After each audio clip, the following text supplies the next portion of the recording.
तो उसकी तरफ आकर्षित हो जाते हैं तुरंत। हाँ जी। लेकिन भगवान में इतनी विलक्षणताएं अलौकिकताएं हैं कि बखान नहीं कर सकते। फिर भी मनुष्य जो है वो संसार की तरफ ही ज्यादा आकर्षित क्यों होता है, भगवान को क्यों नहीं होता? क्योंकि ये शरीर और इंद्रियों को ही अपना और मैं ही ये हूँ ऐसा मानता है, तो इसलिए इन इंद्रियों के द्वारा संसार दिखता है। अब उस संसार में आसक्त होता है। अब इससे भगवान तो इन इंद्रियों से दिखते नहीं, तो ये तो अंदर की आंख से भगवान दिखते हैं। जैसे मैंने ये उदाहरण कई बार दिया है कि ऊपर दूर ऊंचाई पर एक हवाई जहाज उड़ता है, तो वो बच्चा उसको देखता है कि एक चील के जितनी सी दिखाई दे रही है, लेकिन हम उसको देख करके कहते हैं चील जितनी नहीं है, बहुत बड़ी है, इसमें 100-200 आदमी है। तो हमारे अंदर दो दृष्टियां हुई। एक दृष्टि आंखों वाली दृष्टि है, उससे वो चील जितनी दिखती है। एक दृष्टि हमारे अंदर के देखने की दृष्टि है। तो ऐसे ही जिनके अंदर के देखने की दृष्टि जागृत हो गई, वो भगवान की तरफ आकृष्ट हो जाते हैं। लेकिन जो बालक की तरह स्थूल दृष्टि से एक सुंदर स्त्री को देख करके आसक्त हो जाते हैं, उसी को बालक है वो देखता है ये मेरी माँ है, और एक कामुक व्यक्ति उसको युवती की तरह देख करके आकृष्ट होता है, तो वो अभी तक बालक ही है।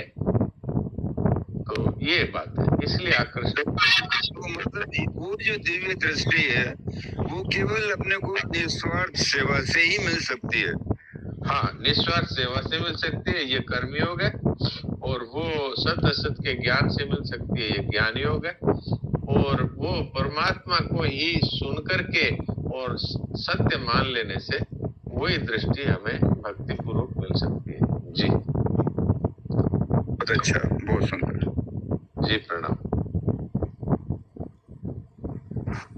डॉक्टर साहब 519 नंबर पेज में अजय भाई जी ने पढ़ा था टिप्पणी में नीचे, मन से, वाणी से, दृष्टि से तथा अन्य इंद्रियों से जो कुछ शब्दादि विषय ग्रहण किया जाता है ये सब मैं अतः मेरे सिवाय और कुछ नहीं है। ये सीता आप विचार पूर्वक शीघ्र समझ ले, अर्थात स्वीकार कर ले, अनुभव कर ले। तो इसमें सारी चीजें थोड़ा और समझा। इसमें तो सारी बात आ गई, सारी बात आ गई। ये भगवान, ये चतुश्लोकी गीता है, उसमें ये बात कहते हैं, मनसा वचसा दृष्टया गृह्यते निरपि इंद्रियैहि अहमेव नमत्तो इति बुद्धस्व मंजसा, इति बुद्ध्यस्व मंजसा। इसको तत्काल ही समझ करके स्वीकार कर ले। मन में जो कुछ आता है वो मैं हूँ, वाणी से जो कुछ बोला जाता है मैं हूँ, दृष्टि से जो कुछ दिखता है मैं हूँ, अन्य इंद्रियों से अर्थात जो कुछ भी सुनाई देता है वो मैं हूँ, सब कुछ मैं हूँ। अगर ये बात अच्छी तरह स्वीकार कर ले कि एक भगवान के सिवाय कुछ भी नहीं